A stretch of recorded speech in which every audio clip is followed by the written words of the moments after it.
specks on my digital caliper when Eddie Rodriguez, the maintenance guy who'd been here maybe 6 months and still jumped every time a pneumatic line hissed, appeared next to my workstation like he'd been practicing the approach all morning. "Mr. Webb," he said, voice barely above the ambient hum of the cooling system, "they moved your blueprints into the main conference room. I don't think you should go in there just yet." He didn't elaborate. The way his eyes darted toward the administrative wing told me everything I needed to know. I set down my caliper and waited near the parts inventory, silent, listening to the familiar rhythm of the plant's heartbeat. The overhead fluorescence buzzed with that specific frequency that meant the voltage regulator was running a fraction high, but steady enough. 12 minutes later, the conference room doors opened. "My name is Marcus Webb. I'm 58, been doing manufacturing systems consulting for 27 years, and I've seen enough shortcuts to know when someone's about to get people hurt." There he was, Bradley Foster, fresh MBA and nephew to plant manager Richard Foster, walking into that conference room like he owned every bolt and bearing in the facility. Clean pressed shirt, polished shoes that had never touched a shop floor, and that particular brand of confidence that comes from never having to explain why a safety interlock failed. He tapped the projector remote.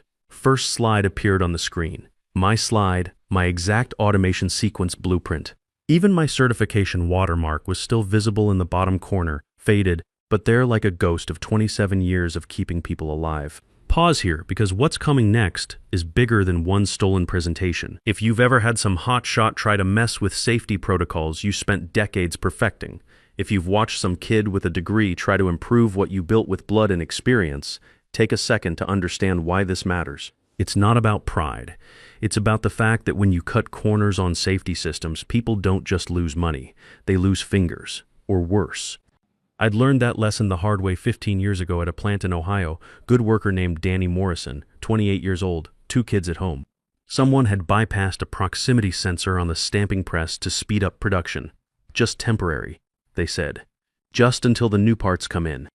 Danny reached in to clear a jam during what should have been a locked-out cycle. The press came down. I was the one who had to walk into that break room and explain to his shift partner why Danny wasn't coming back from lunch. That's when I stopped being just another consultant and started building systems that don't trust people to do the right thing. Systems that assume someone will always try to cut corners and make sure those corners can't be cut without triggering every alarm in the building. Bradley started talking.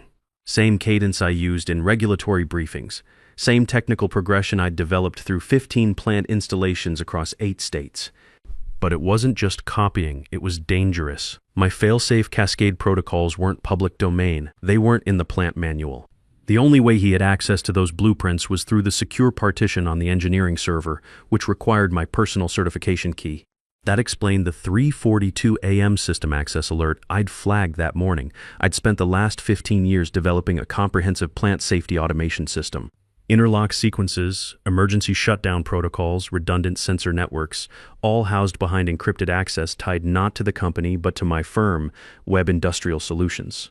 And this entitled nephew was now parading it around like he'd sketched it out over weekend coffee and good intentions. The system I'd built here wasn't just another automation project, it was personal.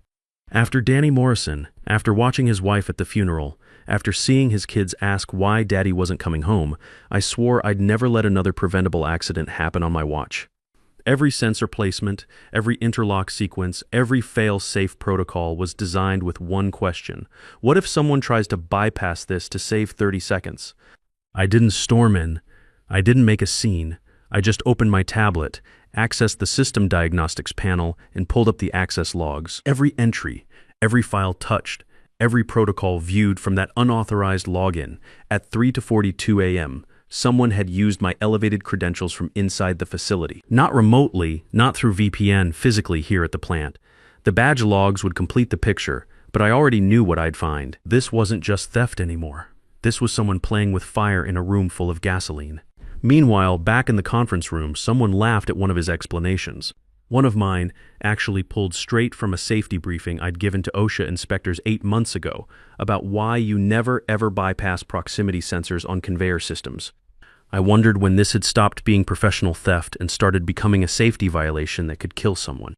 He was selling cost-cutting modifications to a room full of people who'd never had to explain to a worker's family why their husband wasn't coming home. But someone was about to ask the right questions. Because when you operate under federal safety certifications like I do, access logs don't just sit quietly in digital storage. They ping compliance systems, they trigger audit protocols, they activate clauses most managers never bother reading, especially Clause 47B about unauthorized access to safety-critical systems. So I waited, calm, methodical, tablet in one hand, caliper in the other, watching the countdown, watching the storm build in the electrical readings of every system he was about to compromise. I almost smiled when he credited my work. Marcus Webb's automation framework provides the foundation for these efficiency improvements. Bradley announced, like he'd gotten my blessing over handshakes and professional courtesy that morning. Marcus Webb's framework, like I was some theoretical predecessor instead of the guy sitting 200 feet away, checking equipment tolerances and resisting the urge to shut down his presentation through the master control panel I'd designed specifically to prevent this kind of stupidity. He didn't acknowledge the certification stamps embedded in every schematic, didn't mention the liability insurance that was tied directly to my personal license.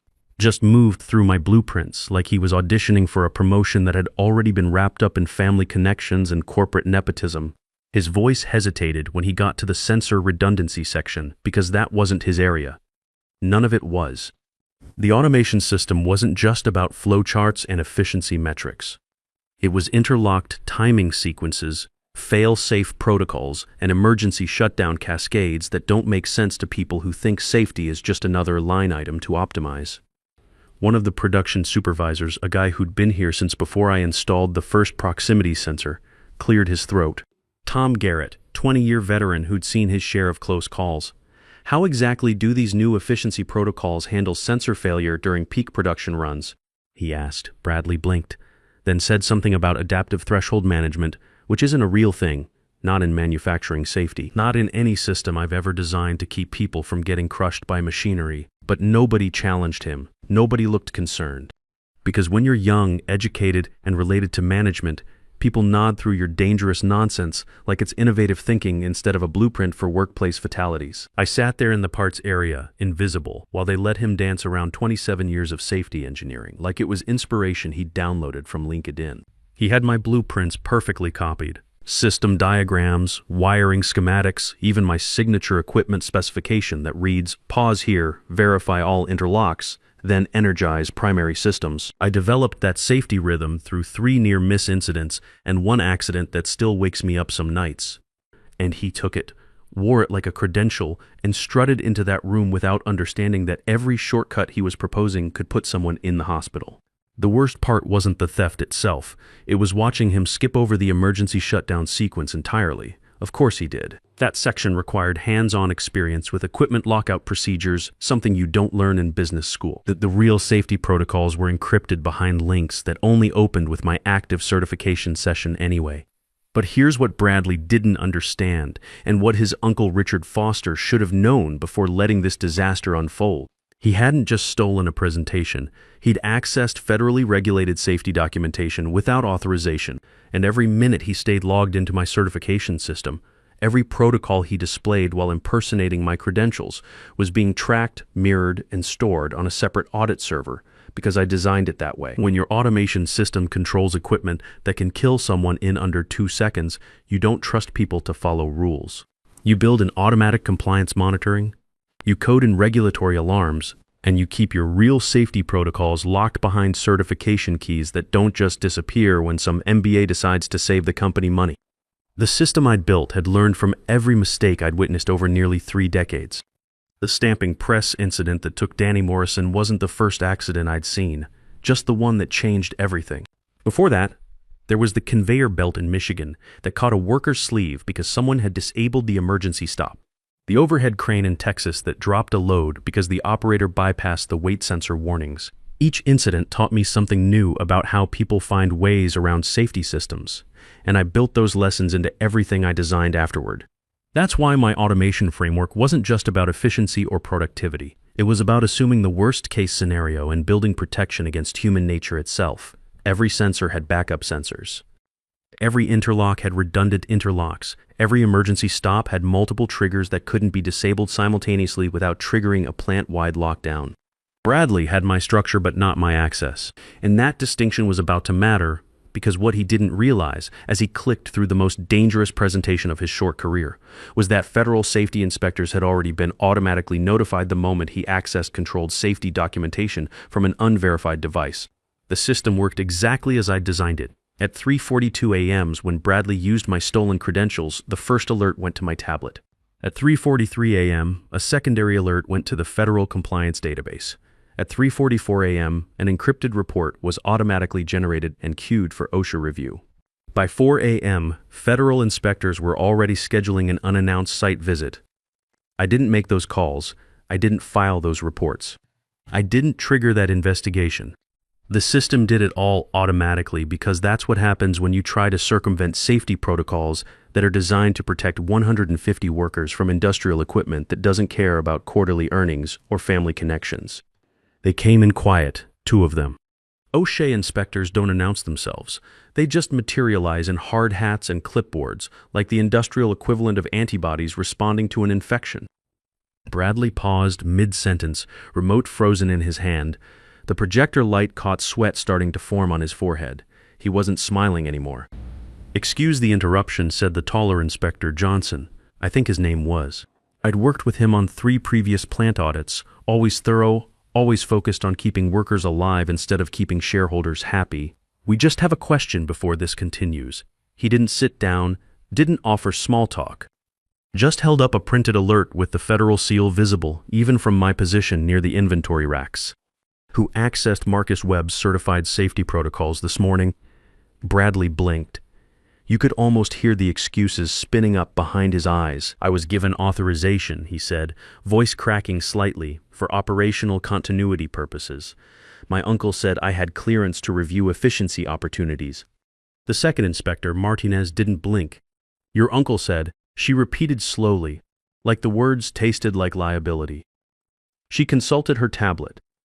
According to federal safety compliance logs, that access occurred at 3:42 a.m. from an unregistered device. It accessed controlled automation blueprints tagged under Personal Certification Authority. Are you aware what that means?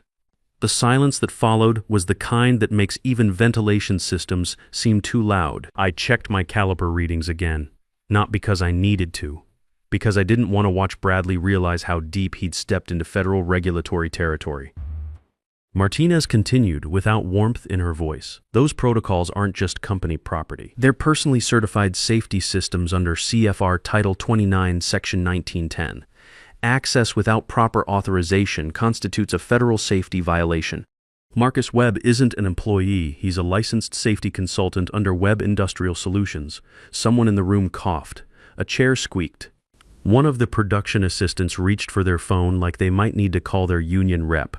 I didn't walk into that conference room.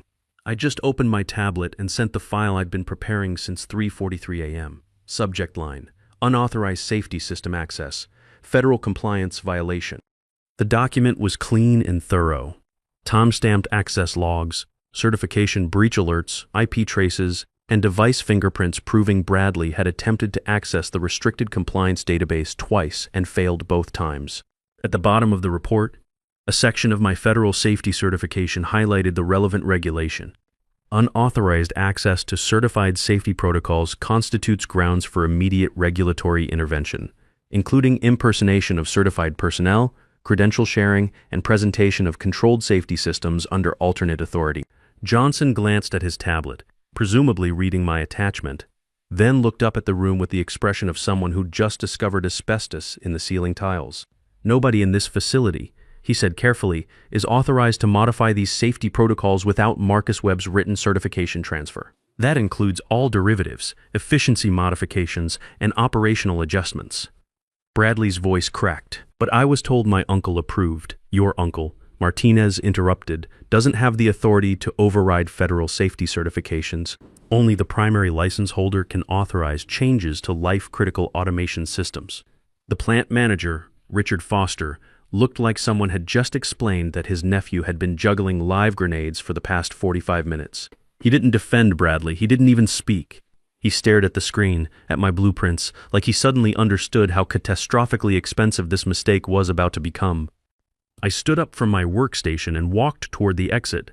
I didn't need to watch the rest. My certification system had already spoken for me. By lunch, the entire plant felt different, like someone had adjusted the pressure relief valves and nobody quite trusted the readings anymore. Production lines were still running. Shifts were still changing, but nobody was actually focused on their work. They were checking phones, whispering near the time clocks, watching the management offices like they expected federal agents to start interviewing people. At 12:17 p.m., access to the automation control systems froze. One by one, the safety interfaces began displaying the same message: certification authority suspended. Contact primary license holder. The production supervisors tried to override the lockout and got system errors tagged with my certification number. Tom Garrett called me from the floor. Marcus, what the hell is happening? Every interlock on line 3 is showing red, but the equipment's running fine. System's running diagnostics, I told him. Nobody touches anything until federal compliance review is complete. How long's that take? Depends on how cooperative management wants to be. By 2:30 p.m., the main production Slack channel went silent. No updates, no schedule changes, just a growing collection of confused emoji reactions. Then, quietly, a new channel appeared. Emergency production protocols, created by one of Bradley's efficiency team. No invite sent to me, obviously. This was damage control, a desperate attempt to restart production without touching any system that required my certification. Too late. The automation framework wasn't just blueprints and wiring diagrams. It was integrated into every conveyor interlock, every sensor array, and every emergency shutdown sequence in the facility. They hadn't just stolen a presentation. They'd tried to bypass the central nervous system of a plant designed to keep 150 people from getting killed by heavy machinery. I didn't intervene. I just monitored my systems, laptop, tablet, even my certification-linked access credentials automatically revoked from all plant networks like a protocol exhaling. That wasn't punitive, it was pre-programmed. Federal safety revocation triggers when unauthorized access occurs, and it suspends all integration until compliance review is complete. At exactly 4:15 p.m., the plant manager's executive dashboard flashed red. Safety certification suspended, consult primary authority. I heard from Eddie Rodriguez later that Richard Foster stood there staring at the screen for 10 minutes, muttering about system glitches until his assistant quietly placed a copy of my federal safety certification on his desk. I imagine that moment felt like watching a house of cards collapse and realizing the foundation you'd ignored was the only thing holding everything together. The afternoon shift started getting nervous around 5 p.m. when routine maintenance requests started getting kicked back with the same error message. Can't lubricate bearings without safety lockout override. Can't adjust belt tension without sensor verification. Can't even replace burned out warning lights without my certification system confirming the work order. Meanwhile, Bradley had vanished from all company communications. No emails, no Slack posts, just radio silence like he was hoping the building would reset itself and everyone would forget the past 48 hours. They wouldn't. Federal safety systems have long memories, and so do the people who depend on them to go home alive every night. By end of shift, the plant's production schedule wasn't just delayed, it was paralyzed, and I hadn't even filed the formal OSHA complaint yet. They called the emergency meeting for 7 a.m. sharp. No coffee service, no conference room pleasantries, just 8 people in a windowless room trying to figure out how to restart production after someone had essentially cut the brake lines on every piece of equipment in the facility. I didn't attend, obviously. My certification didn't require me to help them fix what they'd broken. But I had monitoring access to every safety system in the plant, and the compliance audit logs told me exactly when the walls started closing in. The CEO opened with the question nobody was prepared to answer. How do we restart production? The OSHA inspector didn't hesitate. You don't. Not until the primary certification holder reinstates system authority or provides written transfer protocols. Johnson laid out the reality like he was reading a safety manual. Those automation systems are personally certified under federal regulation. Internal override isn't legally permitted. The unauthorized access triggered automatic compliance suspension of all dependent safety systems. Richard Foster shifted in his chair, like someone had just told him his insurance was canceled during a hurricane. But he's just a consultant. You're saying we don't control our own safety systems? Martinez turned a page in her folder. He's not just anything. He's the federal license authority for every automated safety protocol in this facility. Those systems can't be duplicated. modified, or reassigned without written authorization from Marcus Webb or a federally appointed replacement. Then she slid the documentation across the table. It wasn't a threat, it was a receipt showing exactly how much trouble they were in.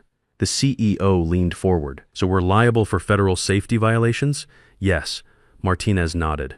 "Unauthorized access to certified safety systems, especially under credential impersonation, constitutes a federal workplace safety violation. The violation originated from a device associated with Mr. Foster's nephew, without proper authorization or written consent."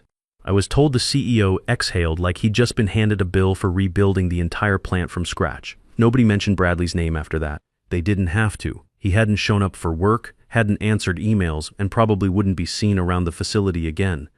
Then Johnson presented the backup evidence. A screenshot of my certification watermark embedded in the corner of Bradley's presentation slides. Not decorative, legally binding. Modification requires active federal certification, non-transferable. That single line turned the room into a freezer. And if that wasn't enough, he followed with an email from Webb Industrial Solutions outlining the federal safety certification agreement, the non-delegation clause, and a compliance summary showing that all automation protocols had to be routed through my personal certification authority only. In other words, they had no production capability. They had no safety clearance to operate equipment. They had no legal authority to restart a single conveyor belt. The only path forward ran through me, but they'd burned that bridge when they let Bradley use my name like a hall pass and pretended it wasn't theft. The board liaison finally spoke, barely above a whisper. "Can we salvage production?" Johnson didn't answer immediately because the answer wasn't his to give. It was mine. By Wednesday, the plant was a monument to regulatory oversight. Every system attempt failed with the same message: federal safety certification required. Teams sat at control stations like passengers waiting for a train that had already derailed. Maintenance couldn't perform equipment checks. Supervisors couldn't adjust line speeds, and even the loading dock couldn't operate the overhead cranes. The automation system had been the spine of everything, and now it was a locked vault with the only key sitting in my home office. Someone tried importing backup safety protocols from another facility. The system flagged it in 8 seconds and auto-generated a compliance violation report. Another supervisor attempted to manually override a conveyor interlock. Same result. My certification system recognized the fingerprint and rejected the override as unauthorized. By noon, a notice appeared on the company bulletin board. Administrative leave, Bradley Foster. Federal compliance review pending. No explanation, no corporate speak about pursuing other opportunities, just a bureaucratic vanishing act. He was gone, and the silence that followed said more than any press release. His uncle, plant manager Richard Foster, waited until that evening to email me. Long message, apologetic tone, tried to thread the needle between we didn't know and he went too far without permission. Said he respected my work, always had, hoped we could restore the working relationship. He didn't get a reply because it wasn't my decision to make. That authority belonged to federal regulators now, and they responded on OSHA letterhead with one sentence: all certification authority remains under existing federal license. Reinstatement requires compliance review and authorization transfer. They attached an invoice. $5,000 to $8,000 payable within 30 days. Line items included unauthorized access penalties, federal compliance violation fees, production disruption costs, and safety system audit requirements. No appeals process, no corporate discounts. The line between consultant and critical infrastructure had finally been drawn in permanent ink. The article appeared Friday in Manufacturing Safety Weekly. No drama, no accusations, just 7 words that made every plant manager in the region check their consultant agreements.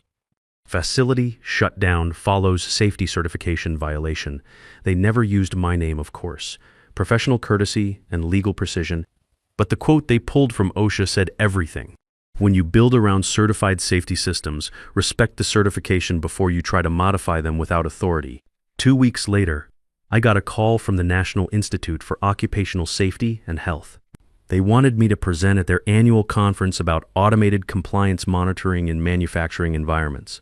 6 months after that, I was consulting with 3 other agencies on updating federal safety certification standards. The plant eventually restarted production under a new safety consultant, someone I'd trained myself. It took them 8 weeks to get fully operational again, and every piece of equipment now carried a placard. Safety protocols may not be modified without federal certification authority. As for Bradley Foster, I heard he left manufacturing entirely. Last I knew, he was selling insurance in Phoenix, probably safer that way for everyone involved. I'm still checking tolerances with the same digital caliper, still building systems that don't trust people to do the right thing. The difference now is that when I walk through a plant, supervisors know my name before I introduce myself. Not because I'm famous, because the systems I build have become the standard for keeping people like Danny Morrison's kids from losing their fathers to preventable accidents. That's worth more than any revenge. Sometimes the best way to win isn't to fight back. It's to build something so solid that when people try to tear it down, they only end up proving how much they need you.